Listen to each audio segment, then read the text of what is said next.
আসসালামু আলাইকুম ভিউয়ার্স, আশা করি সবাই অনেক বেশি ভালো আছেন। আজকের এই পর্যায়ে আমি আলোচনা করব অ্যাডোবি ফটোশপের রিডু এবং আনডু বিষয়গুলো নিয়ে। সো রিডু এবং আনডু বিষয়গুলো হচ্ছে, ধরেন যে আপনি কোনো কাজ করতে গিয়ে কোনো ভুল করে ফেলছেন, সেক্ষেত্রে আপনি আবার আগের পজিশনে আসতে চান, সেক্ষেত্রে আপনি আনডু করলে আগের পজিশনে আসবেন। আবার আপনি চাচ্ছেন যে আপনি আগের পজিশনে চলে আসছেন এবং আবার পুনরায় সে অবস্থানেই যাইতে চান, তো সেই ক্ষেত্রে আপনি যদি রিডু করেন তাহলে আবার পুনরায় আগের পজিশনে চলে আসবেন। সো এটা হচ্ছে রিডু এবং আনডু এর কাজ।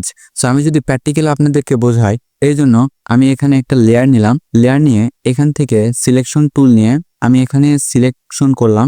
সিলেকশন করার পরে এখানে আমি কালার অ্যাপ্লাই করলাম সিলেকশনে এবং কন্ট্রোল ডি দিয়ে ডিফল্ট করলাম।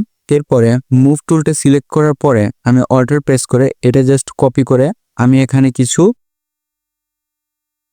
বেশি করে নিলাম, ঠিক আছে। সো ধরেন যে আমি এগুলো কপি করে অনেকগুলো করে নিচ্ছি, আমার প্রয়োজন মতো আমি করে নিচ্ছি। এরকম আমি করতেছি, আমার ধরেন যে এ কয়টা প্রয়োজন। এখানে এতগুলো সিলেকশন করার পরে আমার মনে হচ্ছে যে সিলেকশনগুলো বেশি হয়ে গেছে, সেই ক্ষেত্রে আমি আগের পজিশনে যাইতে চাচ্ছি, আমার সিলেকশন আরও কম লাগবে। সেই ক্ষেত্রে আমি যদি কন্ট্রোল প্রেস করে জেটে প্রেস করি, তাহলে দেখুন একটা একটা করে সিলেকশন কমতে থাকতেছে। এটা হচ্ছে মূলত আনডুর কাজ।